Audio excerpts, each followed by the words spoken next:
be good. There we go. Is the Discord link. As always, if anybody wants to join the Discord, you are more than welcome to. I'm trying a little bit different strategy, shall we say, today. So if everything isn't exactly the same, it's because, well, I'm doing it a little bit differently, and that's how those things kind of work.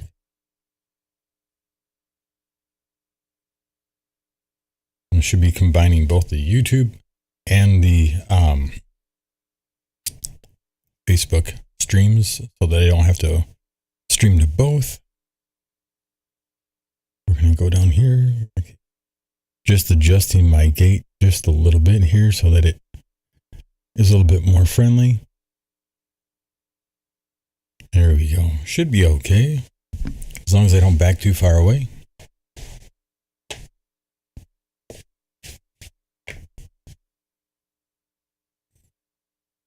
All right, the Discord link is there for anybody who wants to join in Discord and actually talk. Your voice will come through the actual main mix for the video, so you'll be right with me in that.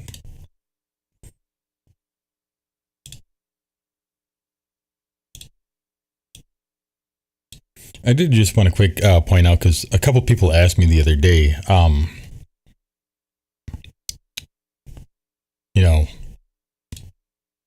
goodness. See, I'm just clicking around here trying to get everything set up and kind of stowed away what I don't need. But people had asked me how many times Donald Trump's name itself came up in the Project 2025. And obviously, we're only a couple of pages in there, technically 46, but actually only 13. So I did a quick search for Donald Trump, and I had to put it in quotes because it was searching for either Donald or Trump the other way. So luckily it does have the ability to do that. So far, as far as only the Donald Trump as a conjoined phrase of the name, only 14 results across 12 pages. I don't know why it's only searching 12 pages, but I guess it's 14 results and there's 12 pages that have it throughout the entire thing.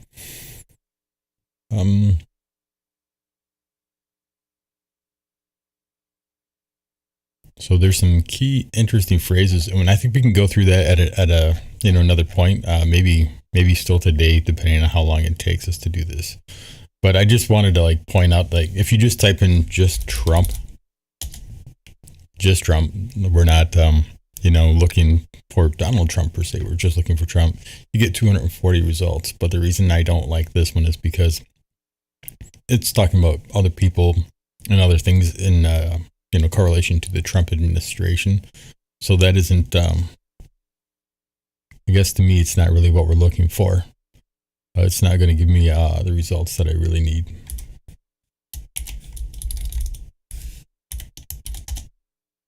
So if we go to Donald Trump, then we actually get the few results that are indicative of him himself, and probably going to be more accurate toward any kind of discussion that we really want to have that might be more true, if you get what I mean. All right, so we left off on the fourth one here. We haven't started the fourth promise yet. Promise number 4 of the Mandate for Leadership, Conservative Promise of Project 2025. It's been a couple days. One of my kids' cats was in heat, and the entire time, all we would have heard was a cat. And that's just that's not productive. So I felt like it was a better idea to just wait for that to subside so that we could actually focus on the material. All right, so promise number 4, secure our God-given individual right to enjoy the blessings of liberty. They put that in quotes. I did not. So obviously they feel that's a phrase. Yep. We'll get to that. The Declaration of Independence famously asserted the belief of America's founders that all men are created equal and endowed with God-given rights to life, liberty, and the pursuit of happiness.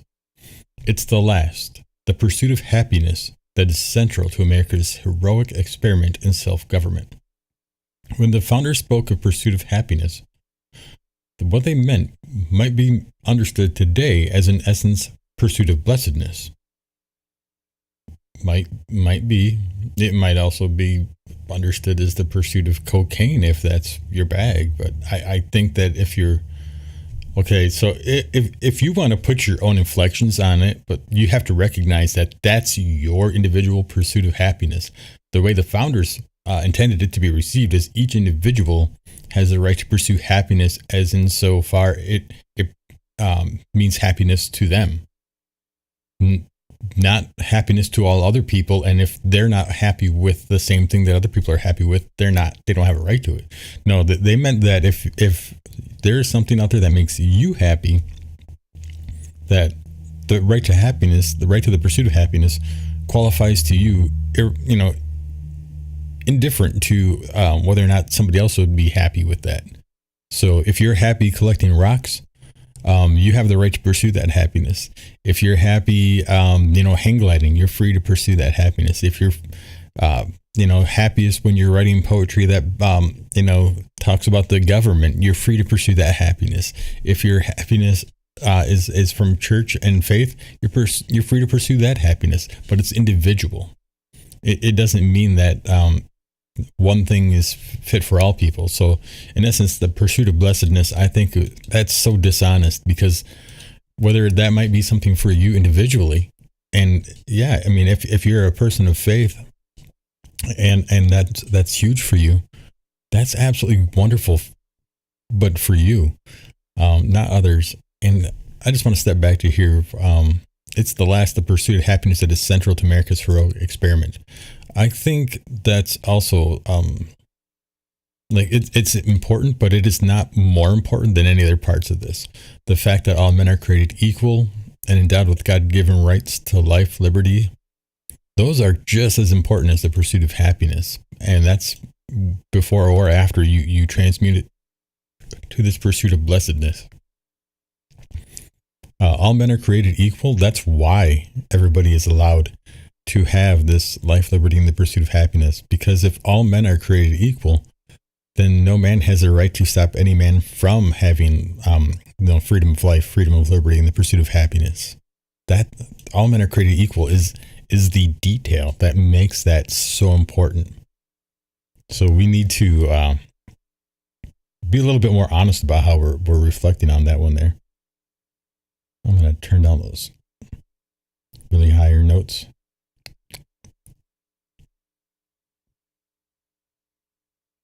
See, our Constitution grants each of us the liberty to do what we want, not what we want, but what we ought. That's a tough one, man. All right, so still adjusting this gate a little bit. It's a quieter environment right now, so I can do that. Our Constitution grants each of us liberty to do not what we want, but what we ought. To a degree, yeah. This pursuit of the good life is found primarily in family, marriage, and children. No. That might be something, again, that's individual. I'll get to my medicine when I get to my medicine, dagnabbit. Again, it's individual. If these things make you happy, then that's your right to pursue them that way. But the good life is found primarily in whatever makes you friggin' happy. It is not primarily found in family, marriage, children. I love my wife. I love my family. I love my marriage. It's been wonderful for me. I don't think everybody needs the same things to be happy, and I don't think not having them makes them any less good or makes their life any less valuable. If other people don't want that in life, and they're happy in the lives that they're leading, awesome. I think a good life is found primarily in good community. So while that may include family, and it may include marriage, and it may include children, it may also just include a robust friend circle and a lot of people that you associate with on a daily, that you share the community with, and you share good experiences in that community with them. Or you may not have a big community, but you're happy more in solitary. You don't necessarily need to have all of that, and that's absolutely a-okay. That's your life.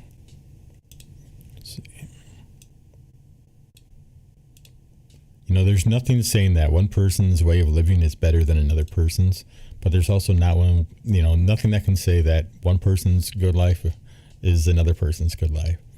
So found primarily is a big misnomer. Our culture has been something where we have spent a lot of centuries telling people that the good life or the right way to live a life is to create a family. That doesn't necessarily mean that that's the case. It's cultural. It's something that's indoctrinated in most of our faiths.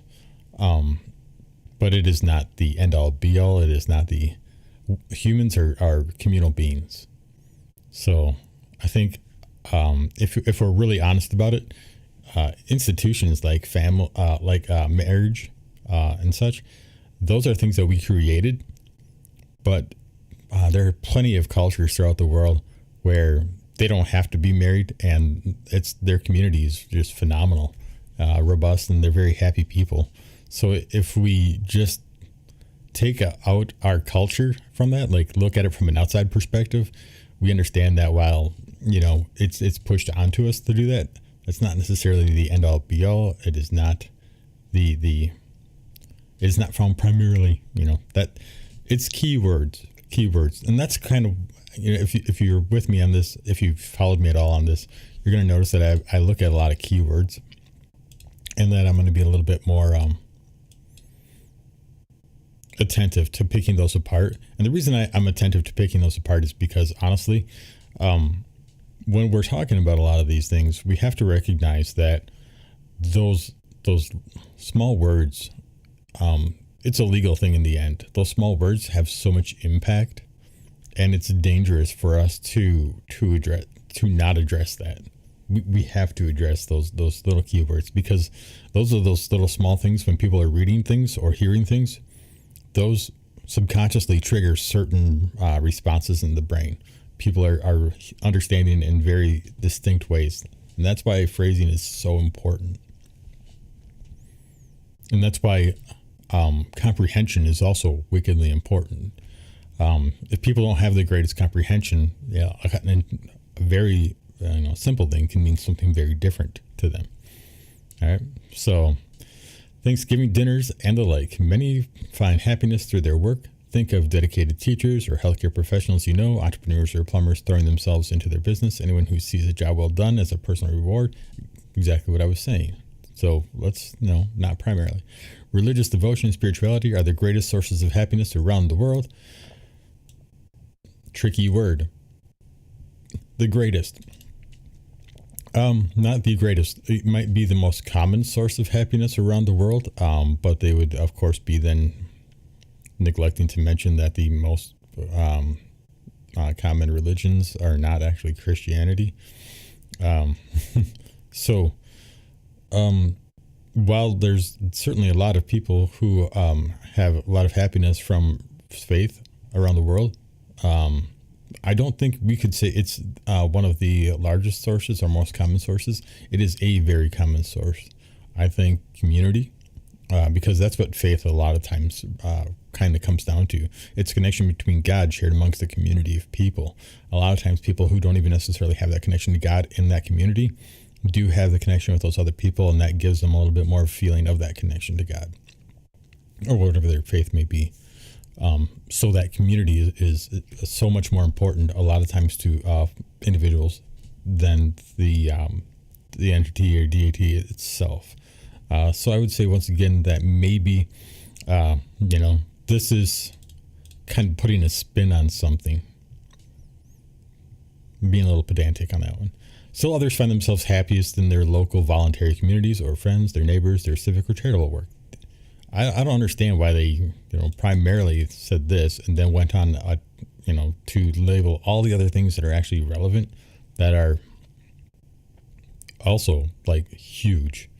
It's really weird to say that everything is primarily red, except for the things that are yellow, blue, green, aqua, Yeah, there's a lot of other things out there that are not the same color. But everything's primarily red. No, it's not. Red is a primary color. It has influence in some colors, but it is not the only thing that matters. And in the real world, there's so many more primary colors. We just don't understand it. Just because you can use colors to make other colors doesn't mean something's all based on what the human eye perceives. It's our brain. The American Republic was founded on principles prioritizing and maximizing an individual's rights to live their best life or to enjoy what the framers called the blessings of liberty. It's this radical equality, liberty for all. That is just tilting me.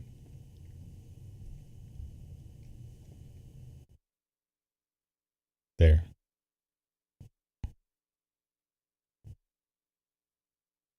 There, check one. All right, my computer fan is what that was. I apologize for that. I'm trying to find the exact right place for this. Unlike a lot of people, I don't have my system, 20 feet away so that it's quiet or surrounded by soundproofing. It's literally like 3 feet from my microphone. I'm still working on everything. This is by no means something that I'm setting up for a professional thing. It's just me, my therapy, and dealing with social issues that I think are important enough to talk about. So, the American Republic was founded on those principles framers called blessings of liberty. It's this radical equality, liberty for all, not just of rights, but of authority that the rich and powerful have hated about democracy in America since 1776. See, and this is something that I think everybody agrees with for the most part. The liberty of all, radical equality, not just of rights, but authority that the rich and powerful hate. Yes, I think most everybody agrees with this. But the difference is that most Democrats would say that these people are individuals who are just the wealthy elites, and they're not going to say they're the conservative wealthy elites or they're Democrat wealthy elites or anything like that. They're just going to say it's the wealthy elites that are a problem. What I see constantly in Project 2045 just so far, and I hear a lot from conservatives in general, is that the wealthy elites are all leftist. But they're not. Donald Trump obviously is a wealthy elite. He tried to be a leftist, but the Democratic Party didn't want him. He wanted to go independent, but knew that he wouldn't get enough votes. So we ended up siding with the Tea Party and converting that to MAGA. And that's obviously, we went conservative on that. But again, is he a leftist? No. Is he conservative? I actually don't think he's conservative. I think a lot of people would agree with that. But he's running in the Conservative Party. Elon Musk. Again, somebody who used the Conservative Party as a platform and to get his heirs done. But he's a wealthy elitist. There's so many of them right now on the conservative side. And I don't think they're conservatives. I don't think they represent conservative values. I think they're utilizing the conservative base to their own ends, and they're able to use a lot of money to do that. And what bothers me about this is that, we have a conservative doctrine here, and so many conservative messages for years were very much against the idea of the oligarchy of these wealthy elitists running things. I mean, these are the arguments that we made for the farmers. How can you say that it really is all about the money? So the chat works. That's cool. But yeah, I mean, how can we say that it's all these elitist messages right now are being like thrust at the left? Anybody who's rich and wealthy have to be a leftist. But when we look at everything, these people are nominally working for the right right now. And I really don't think it's a political thing. I think it's because they see that they can gain more authority through manipulating that base because they have more than enough money. It's really, really easy to send the messaging. And unfortunately, we just don't have enough voters in the Conservative Party who are really concerned with looking at all of the things that people have done, the validity of these people's statements. As long as they promise to do what you want them to do, we're just going to vote for them and forgive them anything and everything. And that's such a dangerous way to really run things. It blows my mind that we're kind of at that point right now. But, if you're a conservative out there, I really don't think these guys are on your side. Your party for years was absolutely against wealthy elitists. I don't know. I guess I would just ask you guys to really reflect on that and think, like, do these people really stand for our messaging? If they didn't stand for your messaging 5 years ago, 10 years ago, 20 years ago, they had decades to stand for your messaging. And they only did so when it was advantageous to them politically or financially. So do you really think that they have any interest in fulfilling their promises to you? Or were they just telling you, what, we'll give you an extra Reese's, we'll give you the extra chalky milk at every lunch, just to get, into that position where they can do what they wanted to do? I hope, that you get what you want, as long as, obviously not the horrible things. If you guys are hoping for horrible things, then, screw you. But I hope that good things are done, that we get, more appropriate border security and everything works out well.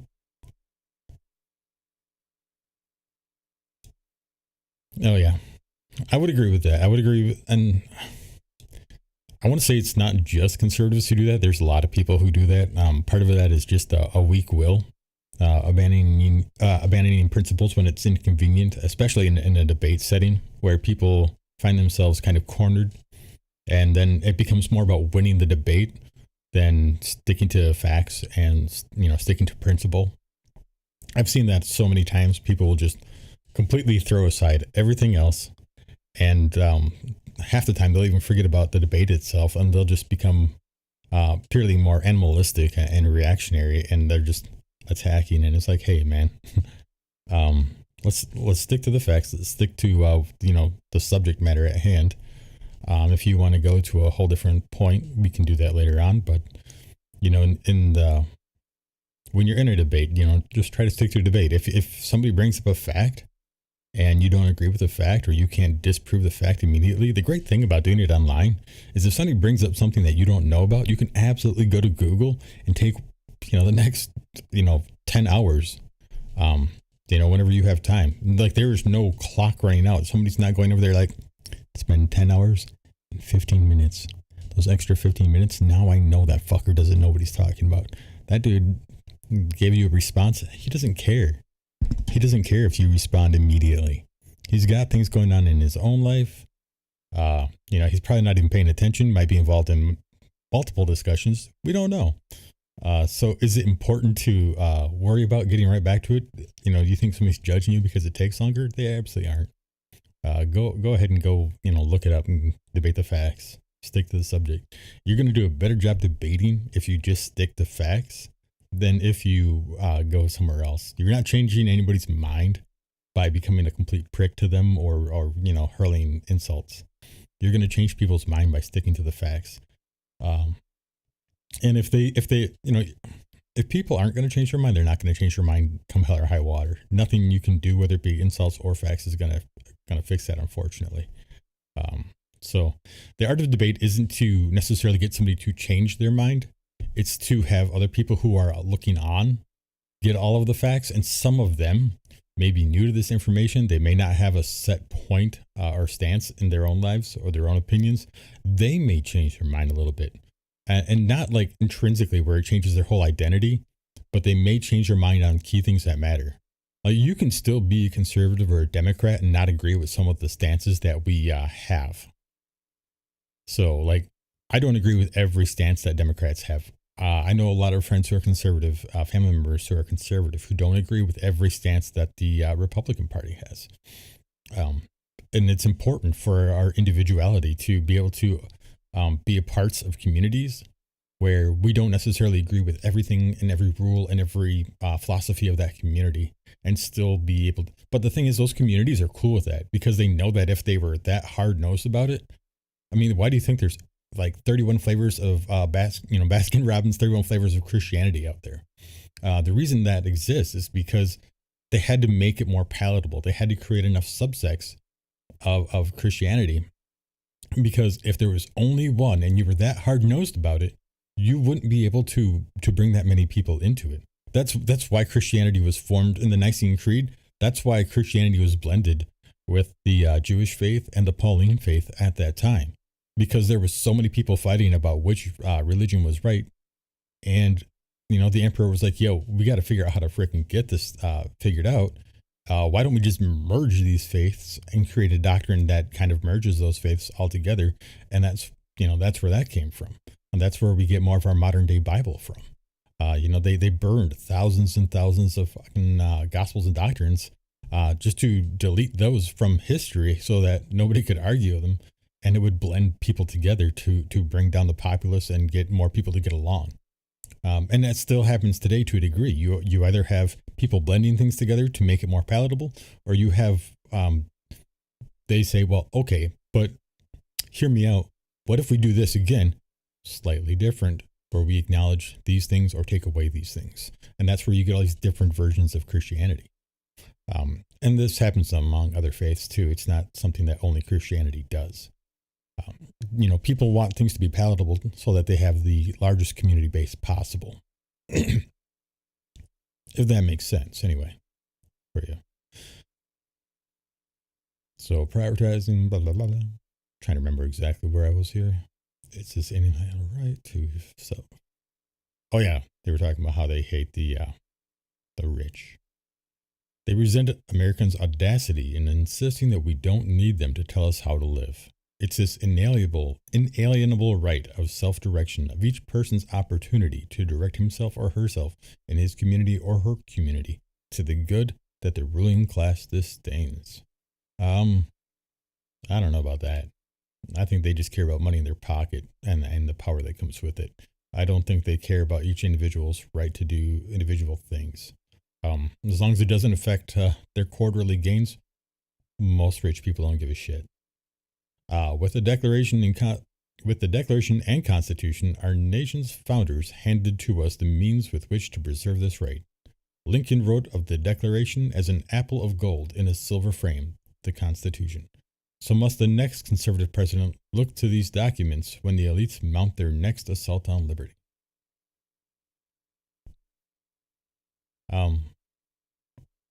I think that we're neglecting a little bit that the Constitution it's supposed to be a living document for a reason. Our forefathers saw that culture and everything would change as it was designed to when we were saying, hey, bring anybody who wants to come to America. We have lots and lots of land, lots and lots of room, tons of resources and opportunity. We want to be a nation of freedom.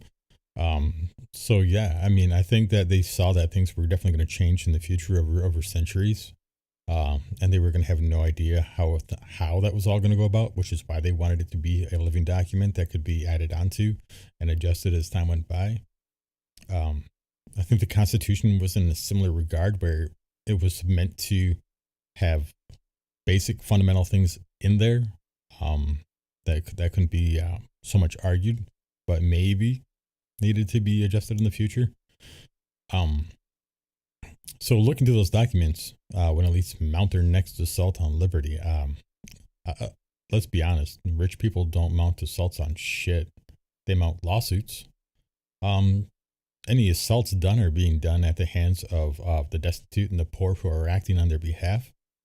I would say that right now, the most recent example may be January 6th. I know people are going to be pissed off I say that, but it's a rich dude who got a whole lot of people who were not rich incentivized to launch an assault, a literal assault, on his behalf. It just is what it is. That's reality. Rich people have always had, everybody else do their work. Kings rarely fought their own battles. It's because so many of them died doing so, and they usually only did when they were at a point where they could leave it to their son or their progeny, so that their bloodline would still run things, and then they would be great kings and heralded and respected, and their names would be remembered. But yeah, I mean, these oligarchs, they're not doing that. They're just having other people fight their battles for them. So when you say the next conservative president should look at these documents when elites mount their when you hired the elites to the office of presidency. So the elites don't have to mount an attack on liberty from anywhere but the presidential seat. You gave them the reins to do so. That's the dangerous precedent that you're looking at. If you wanted to hire somebody who was going to not have the elites' interest at heart, and I mean, let's face it, just with Trump's recent cabinet picks and even the 2017 cabinet picks, dude was looking at a whole bunch of people who are wealthy elites. So if you're worried about the elites mounting an assault on liberty, and then you're putting them in the position of power where they don't have to do it from the outside, they can just do whatever they want from the inside, especially when they remove so many of the checks and balances on the president and the ability to prosecute a president for crimes committed while a president. Just insanity to me that these would be in here when what you're literally talking about is giving a wealthy elitist complete control of the government. And then you're like, well, yeah, but, other wealthy elites, this is like hiring a Nazi to prevent Nazis from getting in the door. I'm not saying Trump is a Nazi. I'm just making, a correlation between these two different ideas. So if you're a bouncer at a club and you wanted to make sure that there was no craziness going on, and there's been Nazis outside your door constantly trying to get in your club and start shit, and you're like, you know what I'm going to do to keep all the Nazis out? I'm going to put a Nazi at the door. As a matter of fact, I'm going to have a Nazi at the door, and I'm going to let him hire his Nazi friends as bartenders and as bouncers on the inside. That way, I don't have to worry about the Nazis at the door because they know who they are. They'll stop them. Will they? Or will they just let them in because they're part of that group and they're going to go, these aren't bad guys. That's the thing that's nuts to so many of us who are looking in from the outside of the conservative party right now. Is these are your principles, so to speak, but you're acting completely in contradiction to your principles. So how do you make that work in your brain? How do you go, we want to stop the rich people from having all this power and control and launching assaults on democracy, and in the next breath go, but we're going to put all of them into positions of power so that they don't do that. And then when they did do things that were against democracy, you're like, yeah, but it's different. That's where a lot of people are going to have issues with you. Is it doesn't make sense. The ducks don't line up. How do you say you have principle and you have moral when everything you're doing speaks to maybe not so much? Not saying that you don't, but we just don't understand it. And that's so important in our societies. If you want to have a good conversation, you have a grounds of mutual understanding. You have to be able to understand the people on both sides of it. Yeah, both of you need to understand each other. And right now, with this dichotomy of position in the conservative atmosphere, it's really, really hard for a lot of people to look at conservatives and go, yeah, I understand where you're coming from. Because we don't understand how you guys can have certain stances on things or follow certain rhetoric that's in the news. But then when we talk to you, having a genuine conversation, or we see things like this, they all speak to the exact opposite of a lot of the things that, are in the news or in your headlines, or that you say that you really want when you're at the voting booth. The people you're electing are absolutely, not for a lot of the things that you're talking about. So what we really want is to understand exactly where you actually are. Where are your nuances? And most of the folks that I've talked to about things like gun control, abortion, transgender rights, gay rights, most of you guys are much more centrist or even left on a lot of those issues. But somehow, and maybe you're just filling my head with shit when I'm talking to you. I don't think so. You seem very genuine. You're giving me a lot of information a lot of the times that I'm not prompting for or anything. So I'm keen to believe that you mean what you say you mean.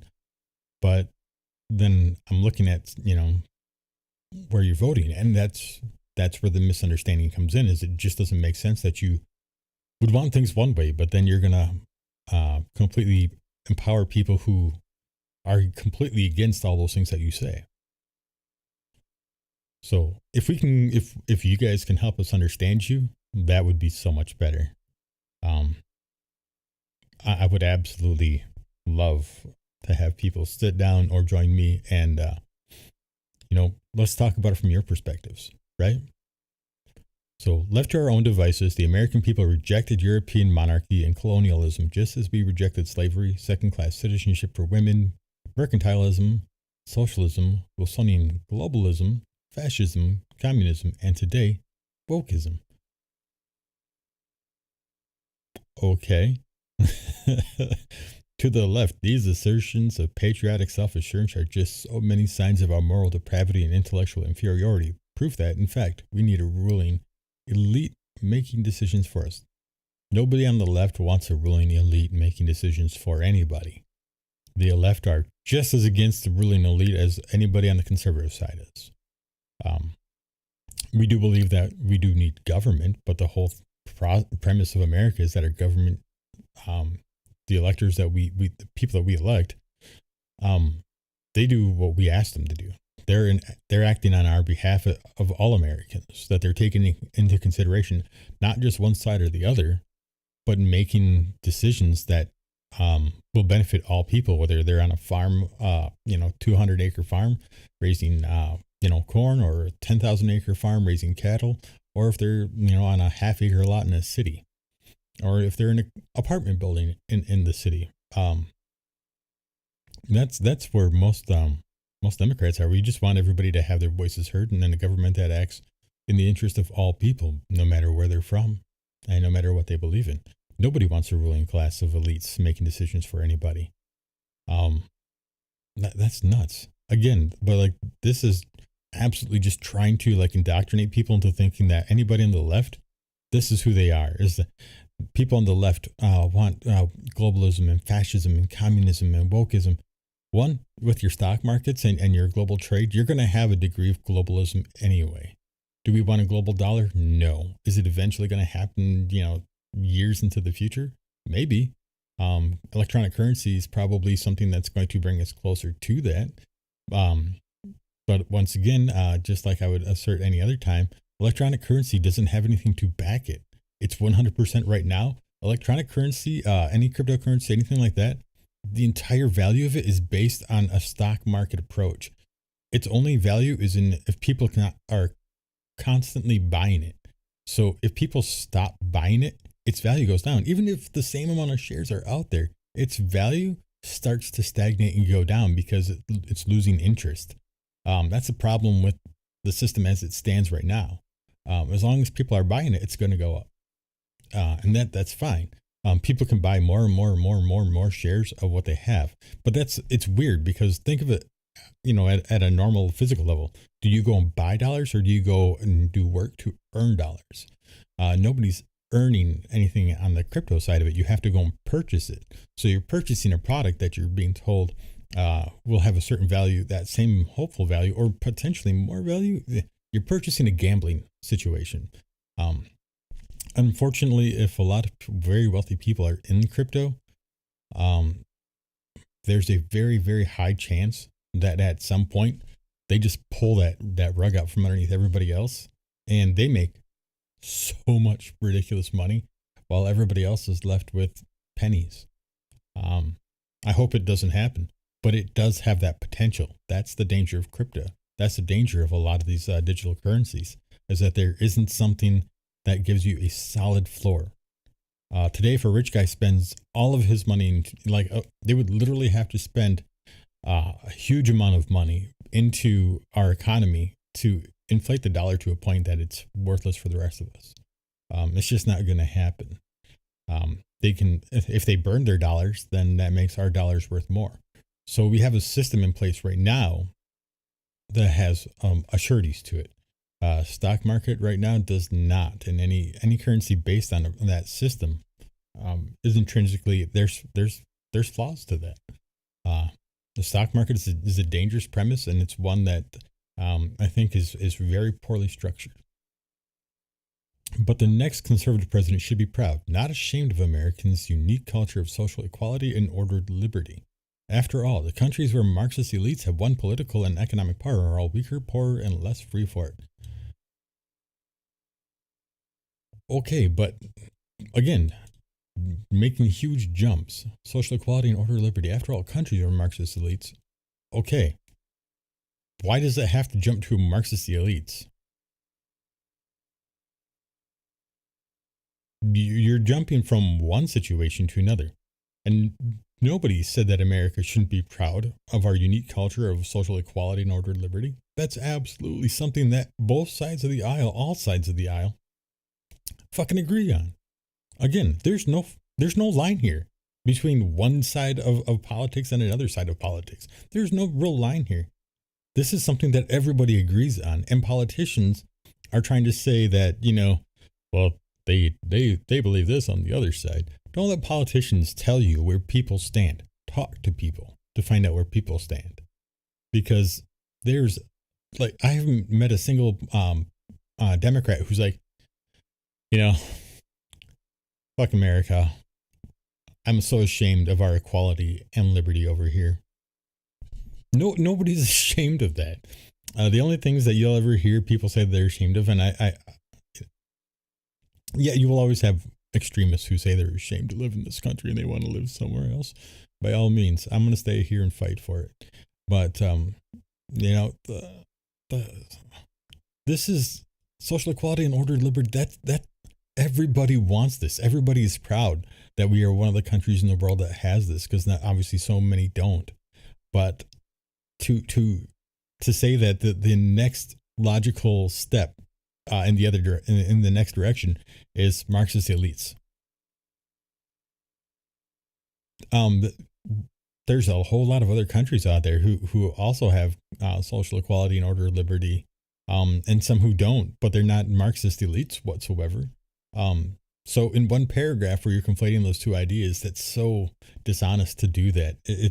It's trying to orient. If you're not with us, you're against us. That's what that is. And that's what I see a lot in these conservative doctrines so far, is that if you're not 100% on board with this idea, you're 100% the other way. It's a lie. It's a lie trying to tell you that if somebody doesn't agree with you, they absolutely are against you, and you have to then fight those people ideologically for all you're worth. Otherwise, you're completely conceding to the worst case. And that's so wrong. The United States remains the most innovative and upwardly mobile society in the world. Government should stop trying to substitute its own preferences for those of the people. The government's will is the will of the people. That's literally the fucking point. Otherwise, they are, what did you say? A ruling fucking elite. The government should not be a ruling elite. It needs to have its preferences set to those of the people. That's the point. That's the entire point of being a government of the people, for the people, and by the people. Jesus, God in heaven. And the next conservative president should champion the dynamic genius of free enterprise against the grim miniseries of elite-directed socialism. Free enterprise to a degree. The whole problem with completely free and unchecked enterprise is exactly why we have OSHA. It's exactly why we have unions. It's exactly why we have fair labor laws. Why we had to have the EPA step in and help prevent businesses from poisoning our fucking environment. Free enterprise is a great concept. It is not a great practice, because people will do everything they can to cut every corner for their stocks and for their personal wealth. And they don't care a lot of times how many people get hurt for those things, because the promise of billions of dollars is just too powerful for a lot of people to do what they know is the conscientious and correct thing to do. So the promise of socialism, communism, Marxism, progressivism, fascism, whatever you choose, whatever name you chooses, well, those are actually all different things.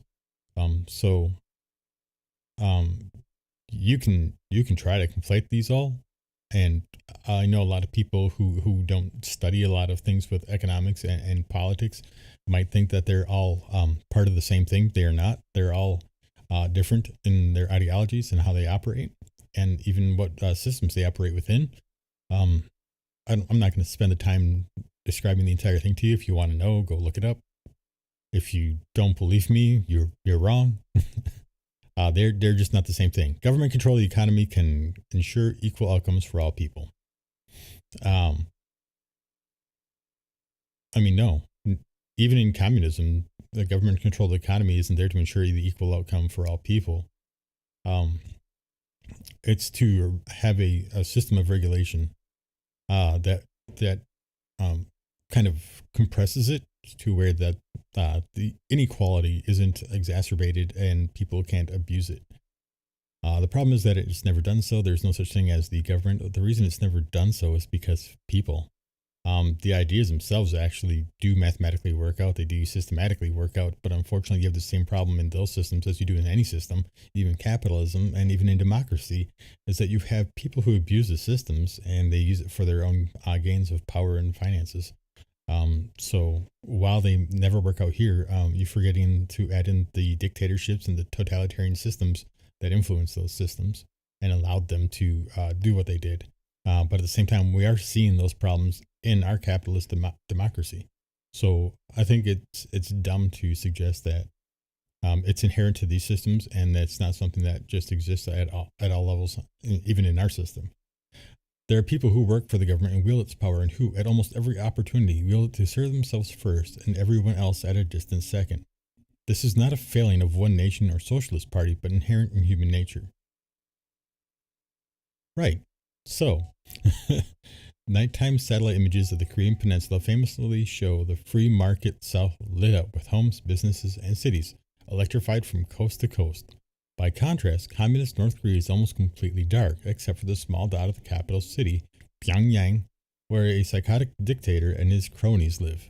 The same phenomenon is on display in the infuriating fact that 4 of the 6 richest countries or counties in the United States are suburbs of Washington, D.C., a city infamous for its lack of native productive industries. Yeah, welcome to lobbyists who gets paid lots and lots of money, like, the Heritage Foundation. There's like they're calling out, this is like a virus calling out, the thing that helps it propagate. It's so weird to be like, hey, damn those red blood cells for helping us get around and become such a powerful organization. Yeah, you're a part of the cancer, my friend. You're not part of the cure. Like walking up to a white T cell and being like, hey, buddy, how's it going? Fuck these diseases. Am I right? Dude, you're the disease. We see the same corruption expressed on an individual level whenever billionaire climate activists who want to outlaw carbon-fueled transportation fly to A-list conferences on their private jets. Yes, hypocrisy. How many times have the folks in the Heritage Foundation flown on private jets? How many times has Donald Trump flown on private jet? Oh, we're going to say, well, we're not talking about that. We're talking about the hypocrisy of somebody who's saying that they shouldn't do it because they're a climate activist. You know what? You are, though. You're just not addressing the climate when you talk about how they spend exorbitant amounts of money on that and having their own private jets when they could spend that money elsewhere. Like, into local businesses or farms or anything like that. Or when COVID-19 shut down, politicians like former House Speaker Nancy Pelosi and California Governor Gavin Newsom were caught at the hair salon or dining at fancy restaurants after. Yeah, some people do shitty things. I'm not going to defend that they did shitty things. Donald Trump threw fucking COVID parties and thought that was funny as shit until he got COVID. And suddenly he didn't have another fucking COVID party. Suddenly COVID was a real thing, and suddenly we needed to really have real legislation, and the shot was a good thing. He literally came out afterwards and was like hardcore advocating that everybody should get the fucking vaccine. So while you're talking about the woke left and how they did hypocritical things, you're ignoring the hypocritical right and the things that they did and how many times they went afterwards and went, oh shit. Like, come on. Let's not talk about one without acknowledging the other at least. Let's be 100% honest about the whole thing.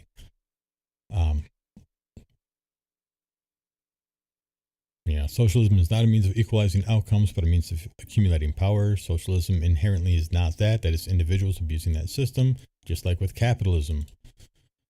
They never get around to helping anyone else. Actually, in our system, in our democracy, because that's what these people are a part of, they have done a lot of things to help other people. You may not agree with everything that they've done. I may not agree with everything that they've done, but to blanket say that they haven't helped a whole bunch of people, it's just completely ignorant. The Soviet Empire was a social and economic failure. North Korea, despite the opulence of its tyrants, is one of the poorest nations in the world. Cuba is so corrupt that its people regularly risk their lives to escape to Florida on rafts. Venezuela was one of the richest nations in South America. Today, a decade after a Marxist dictator took over, 94% of Venezuelans live in poverty. Even Socialist Senator Bernie Sanders' home in the state of Vermont was forced to repeal the state's single-payer healthcare system just 3 years after creating it. We're conflating things again. We're not even talking about how the single-payer health system or the government-mandated health system in was it Romney, in Massachusetts? I can't remember offhand. How well it went, and the ACA doing better because of that. You're looking at a small, poor state trying to provide healthcare to all of its citizens, in against a sea of national healthcare woes. Small state that just doesn't have the kind of money across the board to afford that. You can't compare that to a system where because obviously what this means is that Vermont has to negotiate all of its prices. For the medicine, for healthcare practices. And if they can't get the healthcare facilities to go along with it, there's only so much you can do. And unfortunately, when you're talking about an entire country where they can just move their businesses away from yours and be more lucrative in a capitalist society, you lose a lot of bargaining power. But if the entire country was under that same system, their bargaining power suddenly goes much, much higher. If they create laws regulating certain systems within it, like insurance, how much profit a pharmaceutical company can have ethically, then you have a lot more bargaining power. One state just does not have that power. So using that as an example is just dumb. In every case, socialist elites promised that if only they could direct the economy, everything would be better very quickly. Everything got worse. Why are socialist elites promised? Bernie's not a socialist. Like, he has some socialist things, but overall, like, I know he touts it, but he's not really a pure socialist. He's a socialist democrat, I believe is the way he says it, which is, still the people have authority in the government, and there's still a government system. Still a democratic republic that it answers to.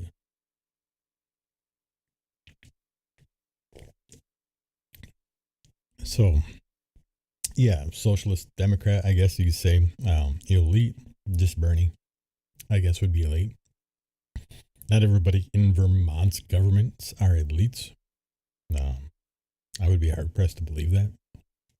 If somebody really wanted to show me that, and argue that, I'd be interested in that. Very quickly, everything got worse. In socialist nation after socialist nation, and Vermont, we're going to compare Vermont in this because it's beneficial to us, but not dishonest in any way. We're not going to talk about the facts, figures, the national implications that have influence on that. We're just going to completely compare Venezuela and Vermont. Russia, Vermont. We're going to skip over China because technically they're doing pretty well. But, like, I don't like half conversations or half points where they cherry pick which bits of data they include and which that they don't to make their point. You have to include all of the relevant data if you're going to really do anything like that.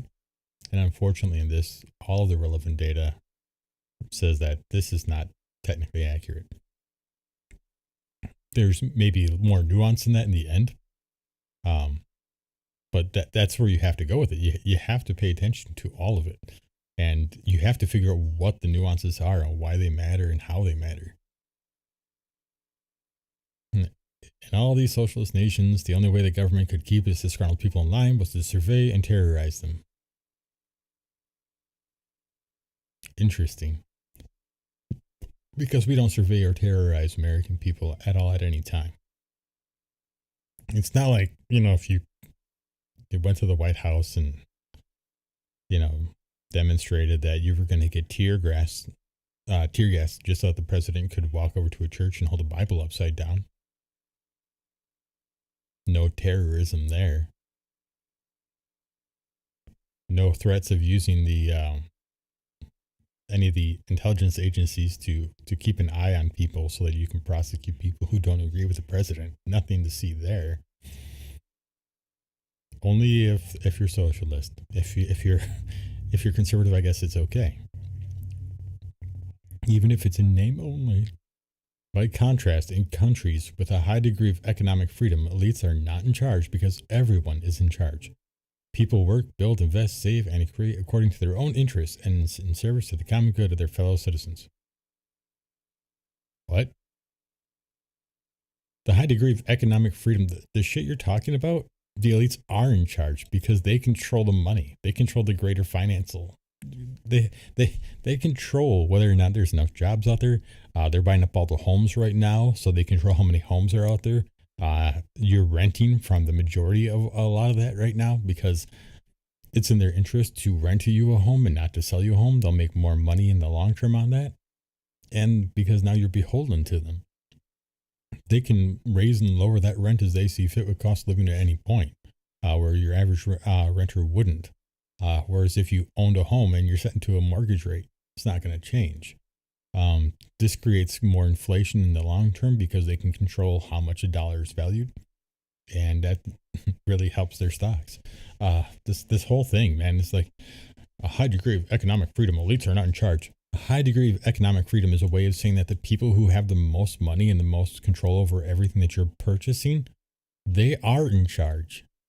They have complete control over everybody else. You can work and save all you want, but how much money can you save?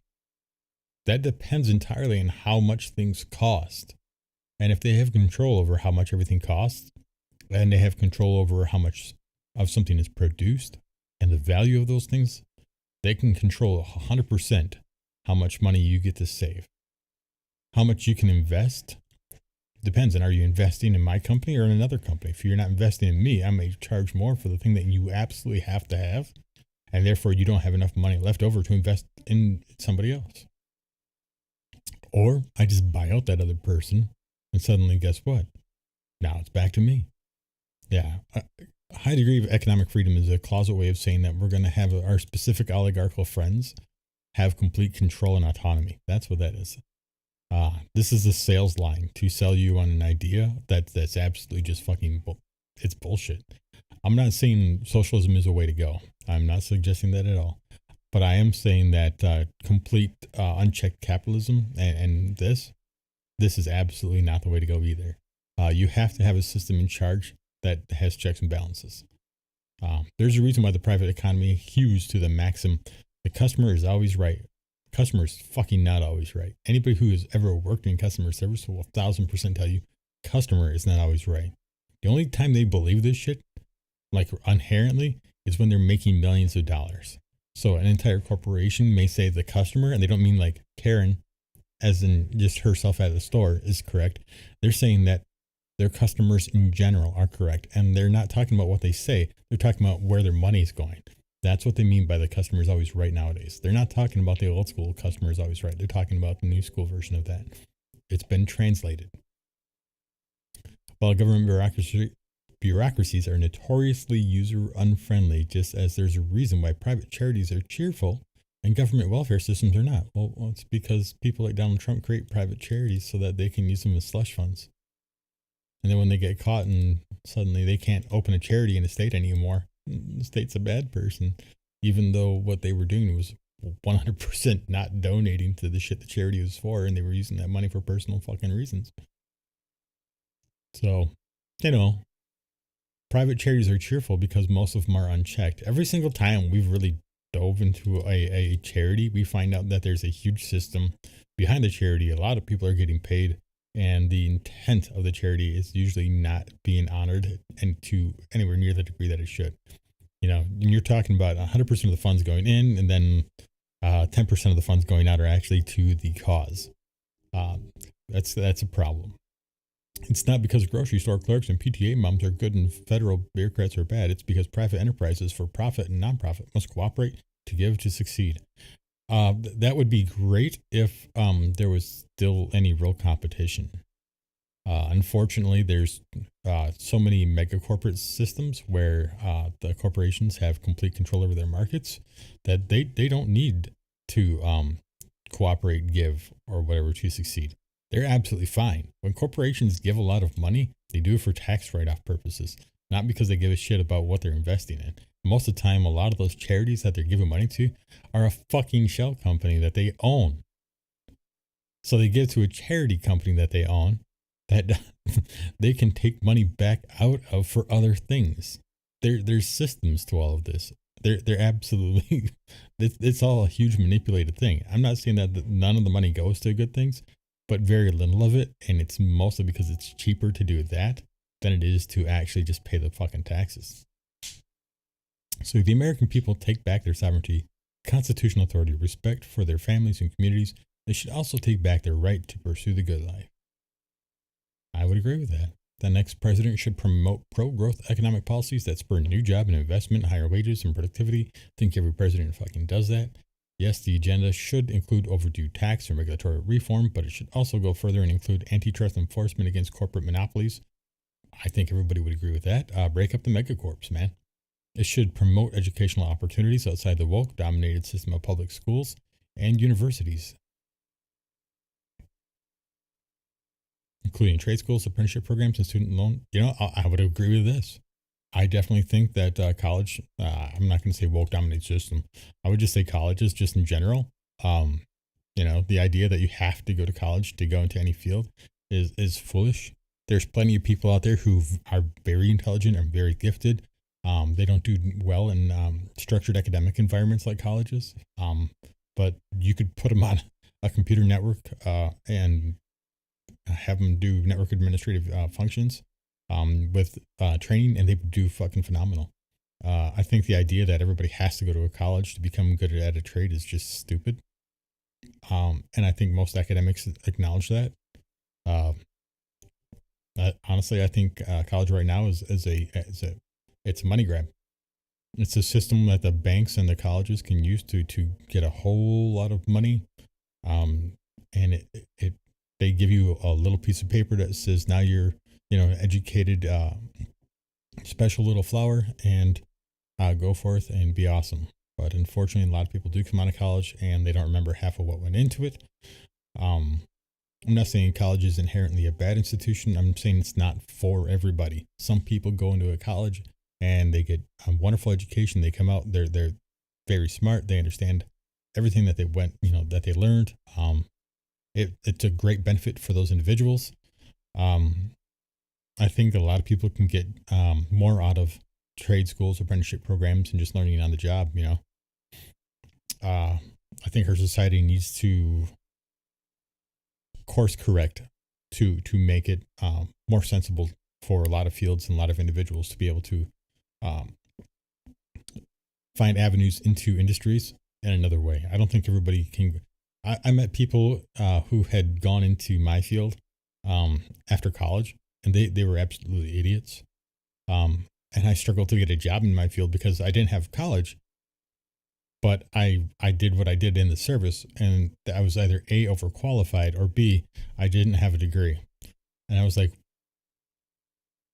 I did something like 10 times harder than what you guys do every single day of the week. On a network that spanned the entire continental United States, and I can't do it in your local little business because I don't have a degree. Like, give me a test. Give me. Let's do some questions. Let's go over the friggin' network. I'll talk to you about it. Or people thinking I just wanted way more money than I'm like, no, just give me entry level. I'll take a little less. Actually, I'd be fine with that. Just give me an opportunity. But they want that college diploma. There's nothing in their thing saying that they're going to get, any kind of stipend or benefits if they have more, college hires. But businesses want that assurity of that diploma. So I think that I would agree with that. This has to go away. The whole having to go to college to get certain jobs. It's so horrible. So many people missed opportunities for businesses and for people right there. That's what that really is. Just as important as expanding opportunities for workers and small businesses, the next president should crack down on the crony capitalist corruption that enables America's largest corporations to profit through political influence rather than, America's big corporations profit through political influence rather than competitive enterprise and customer satisfaction. Are we not going to bring up the whole Fox News profiting through years of Donald Trump? And I don't mean your local Fox News. I'm talking about the Fox News cable channel, who's made following Trump's politics and politics in general their main thing right there.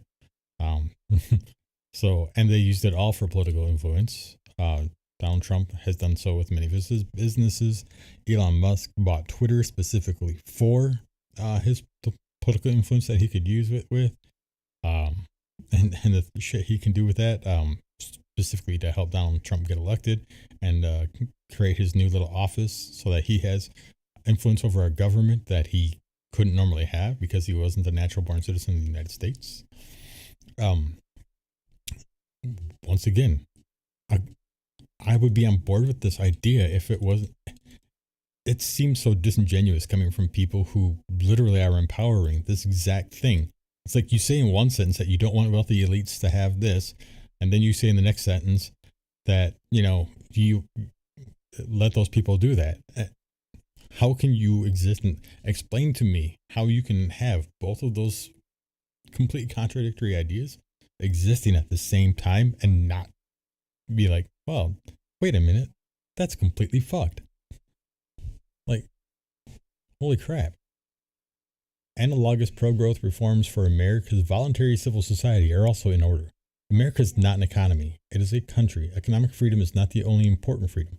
Freedom of religion, freedom of speech, and the freedom to assemble also represent key components of the American promise. Today, in addition to the problem of big tech censorship, we see speakers at universities shouted down, parents investigated and arrested for attempting to speak at school board meetings, and donors to conservative causes harassed and intimidated. The next conservative president must defend our First Amendment rights. Okay, your First Amendment right to speech does not mean that you have completely unrestricted rights to that speech.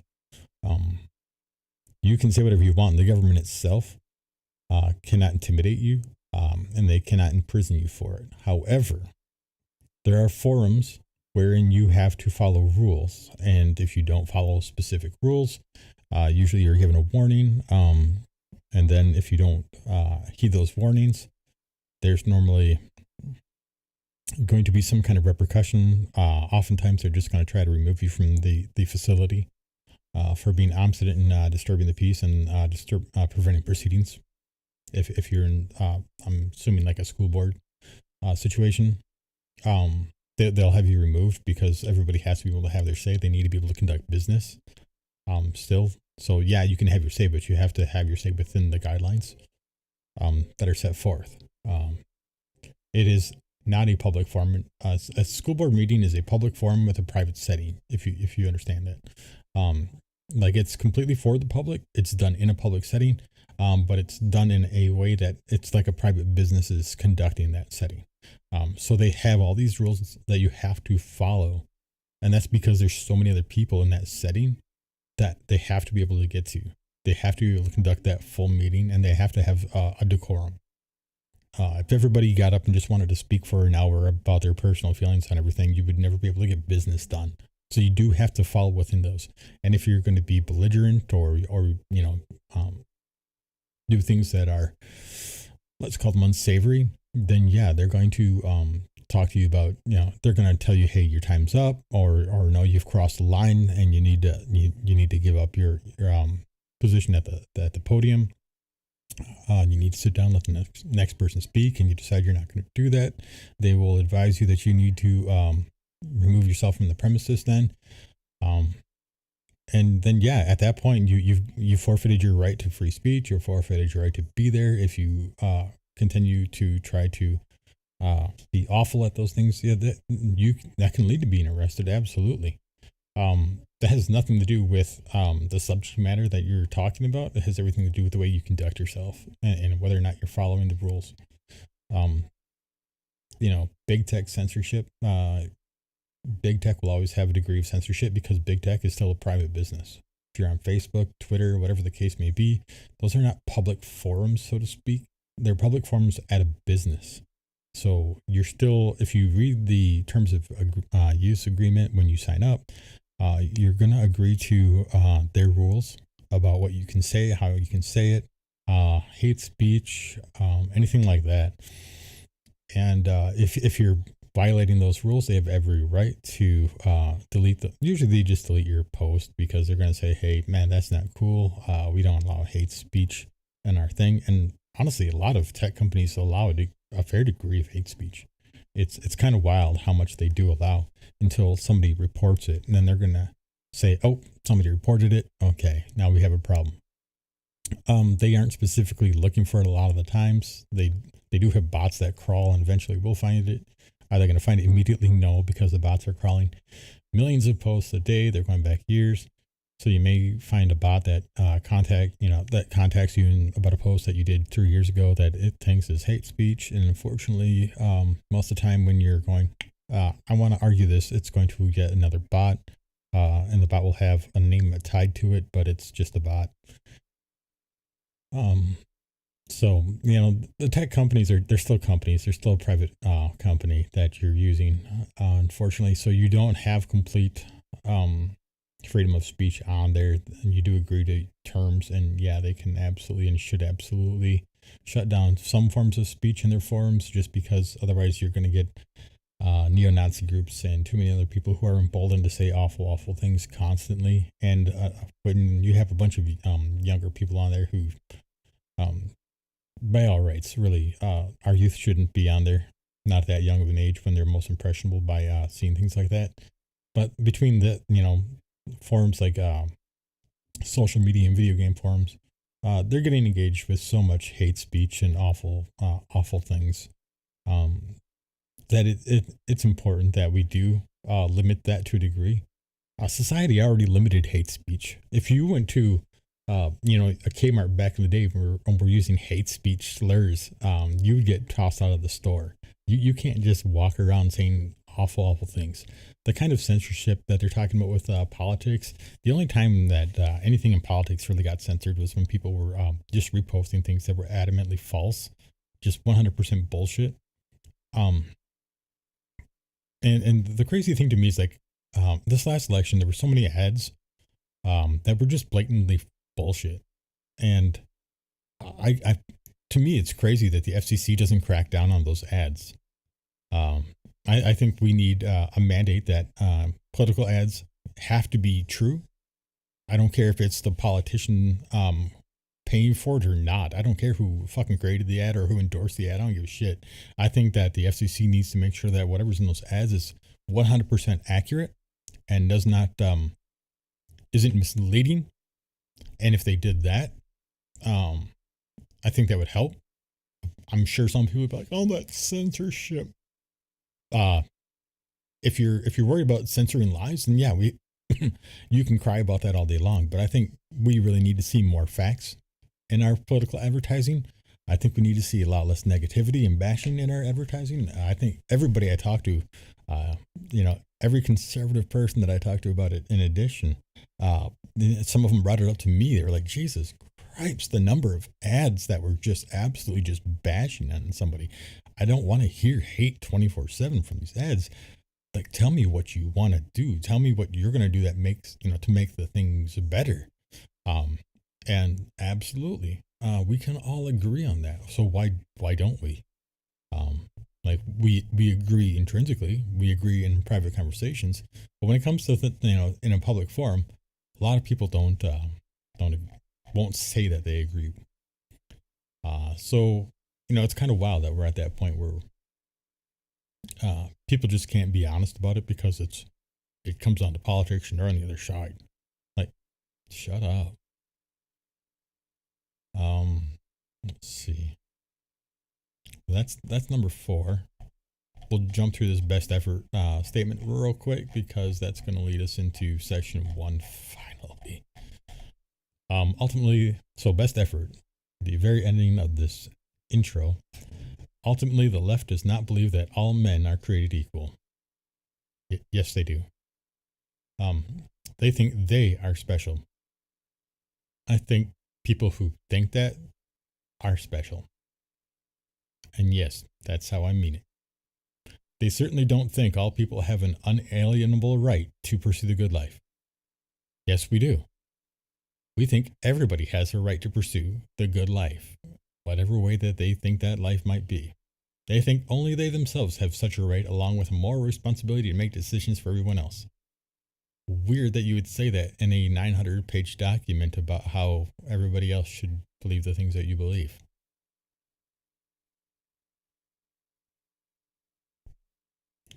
Hippocrates? They don't think any citizen, state, business, church, or charity should be allowed any freedom until they first bend the knee. This book, this agenda, the entire Project 2025, is a plan to unite the conservative movement and the American people against elite rule and woke culture warriors. Well, it's definitely a plan to unite conservatives against the left. That's what that is. But the problem is, so far it's been a shitload of lies about the left. So yeah, I mean, if you're gonna just tell people a bunch of lies about the left to get them behind things and one of the things I'm noticing is that there's a smattering of things that everybody's going to agree on. Literally everybody's going to agree on. But it's any evil is attributed to the left. Anything that most people would agree on as a bad thing is 100% being attributed to the left, as if there's nothing like that on the right side whatsoever. Like you didn't just elect people who represented exactly what those evils that you're literally illustrating are. And that's like, come on, man. This is an indoctrination tool. This is what you would call cultist propaganda. We use stuff like this in other countries. Really, I mean, it's true. We do. One movement has not been united in recent years, and our movement has not been united in recent years.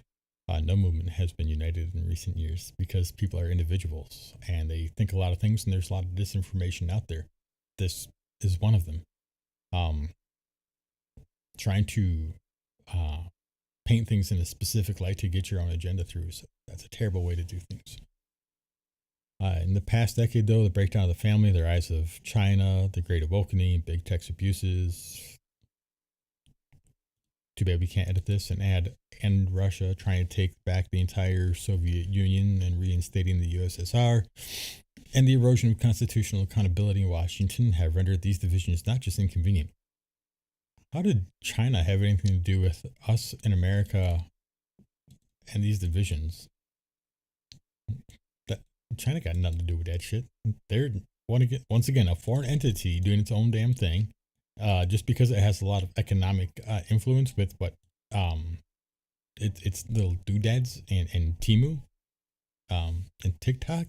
I really don't think those are the things that are making you are inconvenience or politically suicidal to address. Just dumb.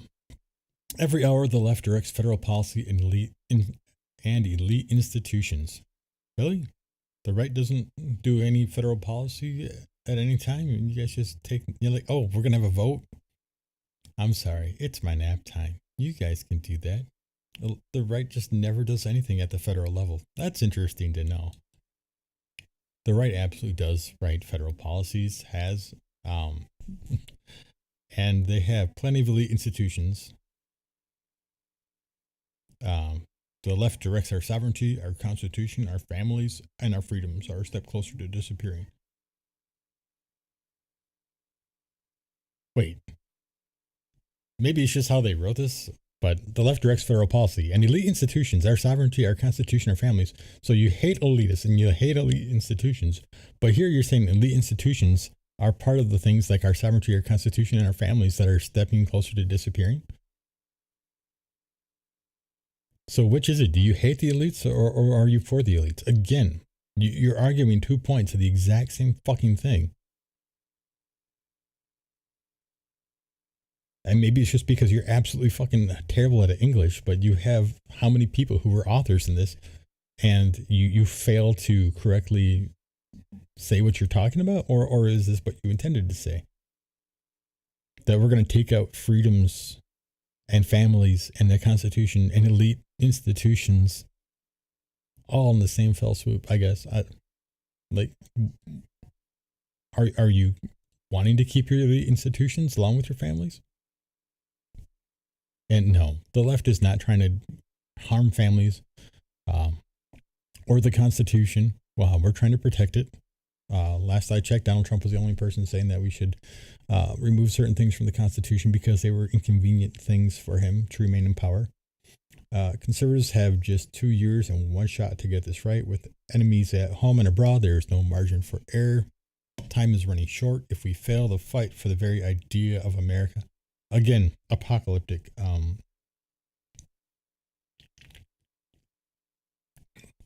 I noticed this with like literally almost every single point that was being made during the election was if the left won, whether it was Biden or Kamala or whoever, it could have been Jesus himself, honestly.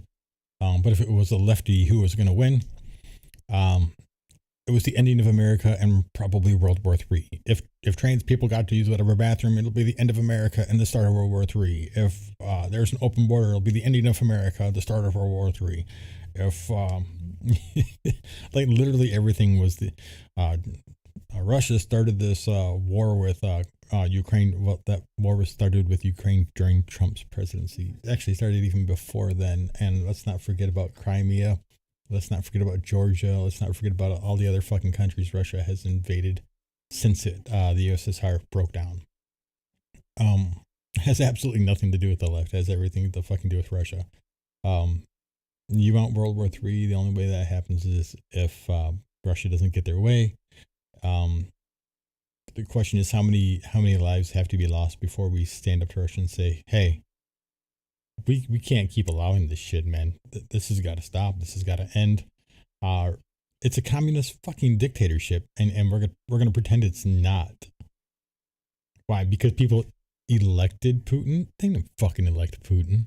Everybody fucking knows that it's not a real election. Like, the fuck out of here. But we should take the small window of opportunity we have left to act with courage and confidence, not despair. The last time our nation and movement were so near defeat, we rallied together behind a great leader and great ideas, transcended our differences, rescued our nation, and changed the world. It's time to do it again. Now, as then, we know who we are fighting and what we are fighting for. For our republic, our freedom, and for each other. The next conservative president will enter office on January 20th, 2025, or January 20th, 2025, with a simple choice, greatness or failure. It will be a daunting test, but no more so than every generation of American has faced in past. The conservative promise represents the best effort of the conservative movement in 2023 and the next conservative president's last opportunity to save our republic. Now, one thing I do want to point out in my research is that the Heritage Foundation wasn't always quite this fucking insane.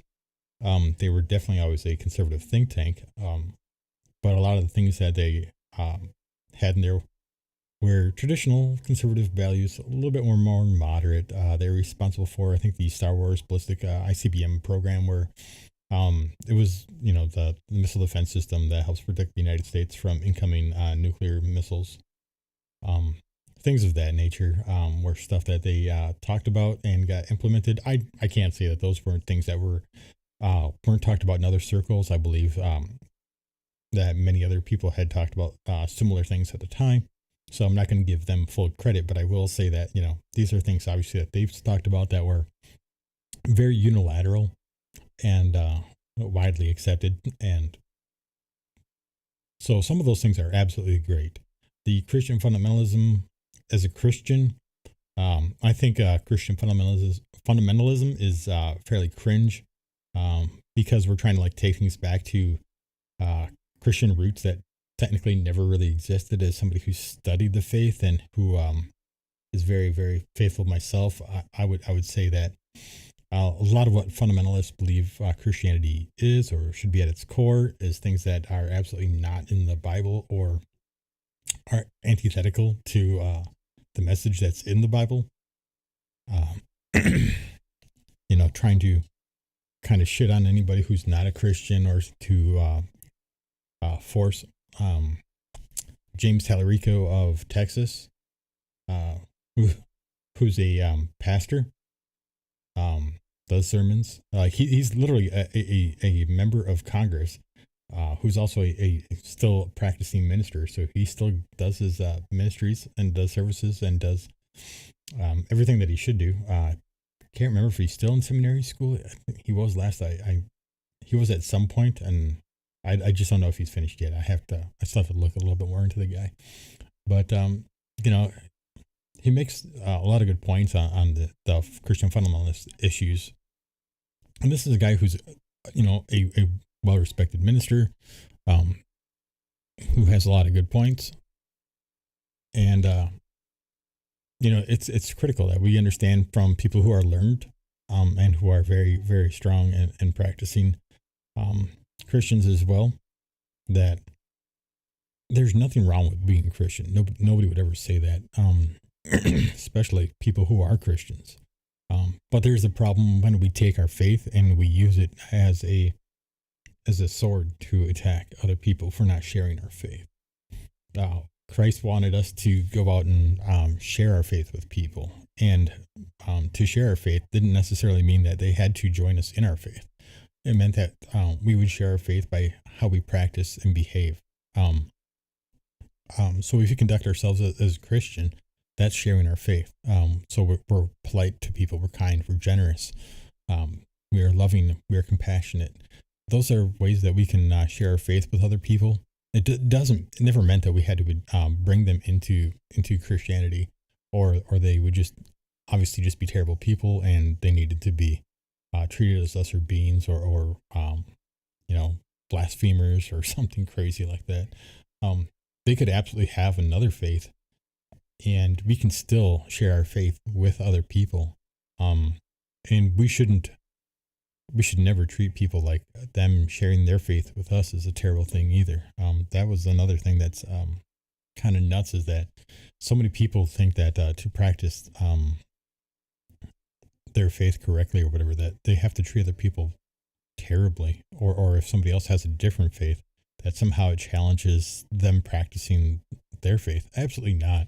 I have friends who are Wiccans. I've had Wiccan friends since I was in high school. I've had friends of all manner of faith since I was in high school, and I never at any point did anybody's faith, whether they practice it right in front of me or not, whether they talked about it or not, ever challenged me in my faith or how I was able to share my faith or behave or conduct myself. I never felt like somebody else was preventing me from believing what I believe, or being the good person that my faith has led me to become. So we need to put like a big kibosh on that. Like the idea that we need to prevent other people from believing however they believe or practicing however they practice, or that we need to indoctrinate everybody into our faith. That to me is just too close to kind of like a cult mentality, where we say, if you're not a believer, then you need to either join us, or you're trying to get me to leave my faith, or you're challenging my faith. Other people have in their own lives and their own beliefs and their own systems and their own wishes and dreams, their own God who they speak to. Like I'll tell you right now, like there's so many Christians out there who have different Bibles and who have different understandings of that Bible, no matter which version of it is. Like basically everybody has their own God. I always put it in this way. So let's say there's this impossibly tall mountain, right? It's insurmountable. You would never be able to get to the top of it. You can barely see the top of it. And on the very top of this mountain, you can catch a vision of a large statue. And from your angle, you can only see so much of that statue. And it changes, of course, as the day progresses, with shadows and lighting playing over it. And you see the statue from your angle all your life. And suddenly, somehow, you're transported to another area, or somebody comes from another area, and you're discussing the statue. And they're like, well, I've seen the statue from this angle and this angle. Let me tell you about it. And then you have arguments over what the statue looks like.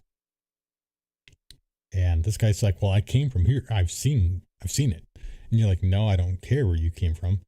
Obviously, if it looks like this on this side, it has to probably look like this on the other side. It just doesn't make sense any other way. You know, you're completely convinced that the only way that it can look is the way that you've seen it all your life.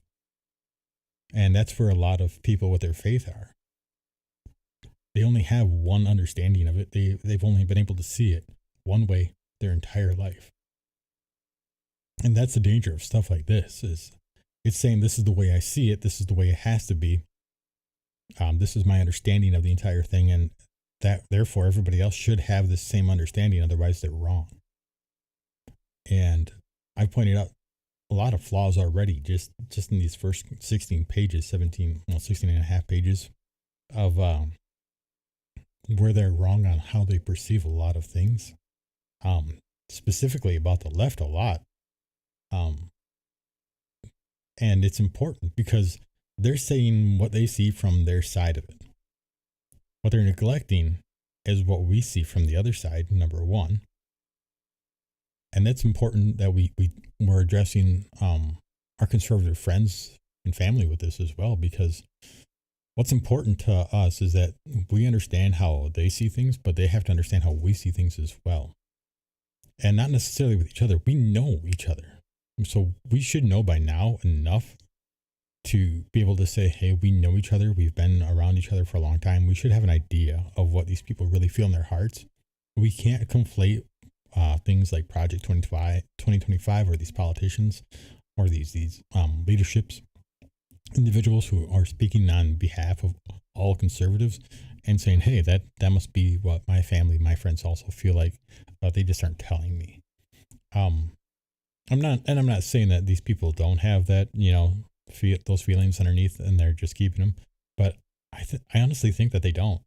I honestly think that a lot of conservatives don't agree with these people, and but they're also too worried to speak out, that other conservatives will just shit on them and excommunicate them, so to speak, from their social circles. And it sucks. I think it sucks that people need to, and I dealt with it on the Democrat side because I'm more of a moderate. I like reaching across the aisle. I like understanding people. So I've dealt with a lot of people kind of dumpstering on me for not being Democrat enough, or reaching across the aisle, or trying to work with conservatives, or trying to understand conservatives, or trying to apologize for conservatives. I'm like, I'm not even apologizing for these people. A lot of these people are actually really great people. Where this whole MAGA thing came from, like most people, not everybody who is conservative is MAGA. A shitload of people who are conservative, even the ones who are voting for Trump and have MAGA hats, aren't actually MAGA. They're trying to fight the establishment, and they're doing it through the conservative book, somehow still being establishment. I get it's ironic and it seems fucking goofy, but it just is what it is. People want to fight the system, but if they're already in the system, they tend to try to do so from the inside. And they just keep hoping that somebody's going to come along who allows them to do that. And unfortunately, Trump going into the Conservative Party felt like that was their option, just like for a lot of people. Bernie Sanders felt like that was the option for the Democratic Party. Whether either one of them was an option or would have done what we were hoping they would do, I can't say. I just don't know that either one of them would have been that solution. But at the same time, we can't treat everybody who supported that base idea as if they also support all these other crazy ideas that are far more radical that exist in there, or that are more controversial, or are attacking. These people aren't all hating all of those things, so we do need to be more genuine about that, if that makes sense. Um, so as we go, further onto this, if anybody out there, if I have any friends or family who are conservative who want to join me on this, I may contact some of you guys individually, and we'll work to try to like make it something where you guys can, find time that works for you guys, and we'll set it up that way. And I'll be happy to make, help you install whatever you need to install. If you need to install Discord, I'll teach you how to do that. If you guys need to figure out how to get your microphone and stuff set up, we'll do that.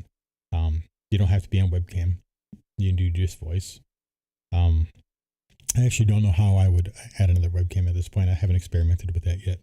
If somebody wants to do that, though, I would be more than happy to figure out how to add another person's webcam to this, and we'll do that way.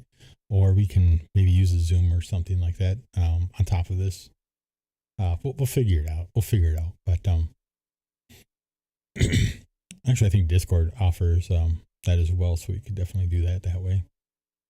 But yeah, I mean, I want to get the dialogue going, and it doesn't have to be about Project 2025. We can just talk about anything. We can talk about something that's either controversial, or we can talk about something that's not controversial.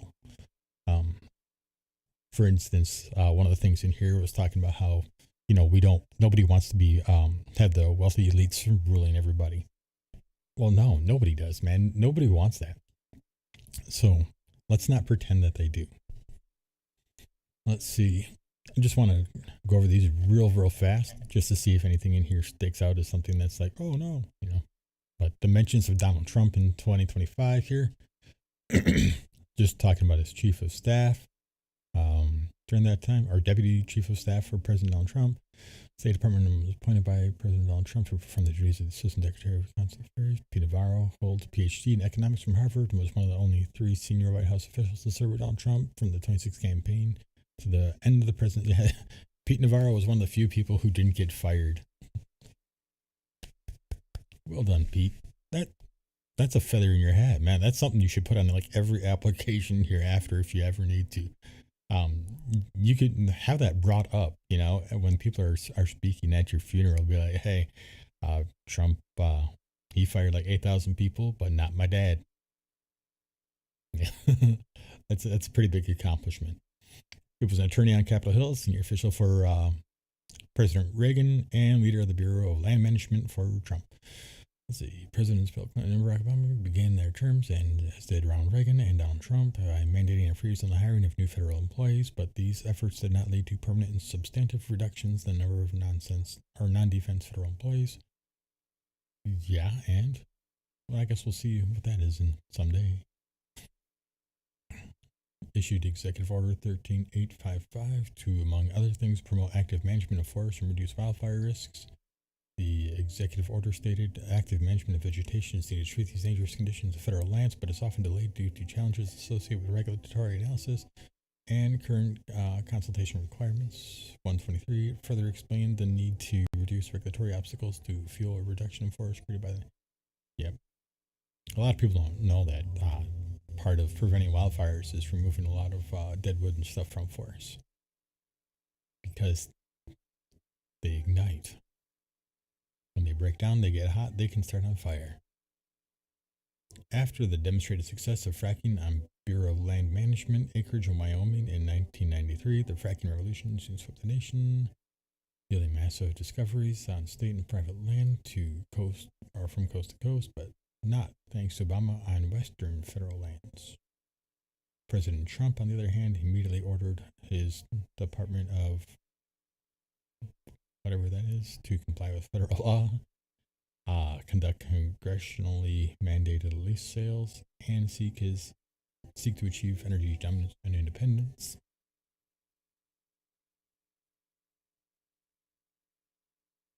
Most of the stuff on Western federal lands, those are protected lands, so you wouldn't want to normally do stuff on anyway, because if there was an accident, then it can be devastating.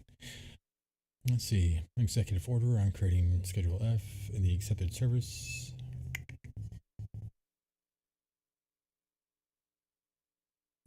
take a look at that. Pushing down Trump tried rulemakings known as the intermediate bodies rule that would require some government unions to file the same information that is required of private sector unions. In over 50 years, the MBDA operated under executive order without clear congressional authorization. A business association under Trump proposed a rule to remove all of the unconstitutional or religious exclusions from its regulations to conform with Supreme Court decisions that have made their unconstitutionality clear. The Small Business Association has not acted on the proposed rule and still uses religious exclusions in determining eligibility for business loans.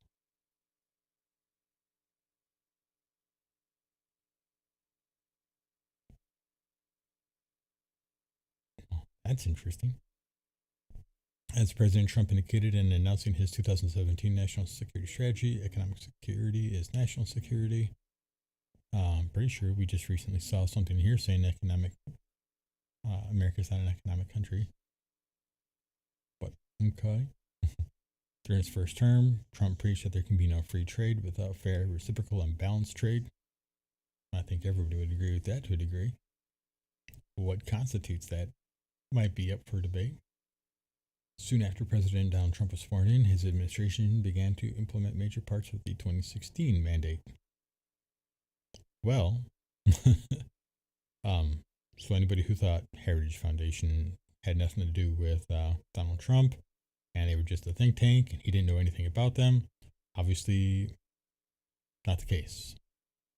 As stated right here on page 917. So, and those are just things that specifically have his name. If there's anything that had, just Trump and it was talking about him, but without the Donald, I wouldn't say that. Things that might say just Donald and not say Trump also wouldn't show up in here. And other things that would say the administration during that time wouldn't show up in this. So, we've gotten to page 17. Why is there a blank page? I hate things that do that. Could have just gone in here and deleted the whatever blank line existed. So, next time will be section 1, taking the reins of government. Have to have a foreword to everything. Oh no, they just, for whatever reason, had to highlight the beginning page. They're one step away from just taking that number, turning it into an art piece. Was it the 1700s, 1800s kind of old school text. All right, well, that's all I got for you guys today on that. Thanks for joining me, and anybody who wants to join or wants a subject talked about, feel free to let me know. I am going to probably pop on a little bit later just to do a little talk about contrails, just because I think the whole chemtrails thing is fucking hilarious and stupid. And and the number of people who don't understand basic science is just fucking hilarious. So I will talk about contrails a little bit later because that's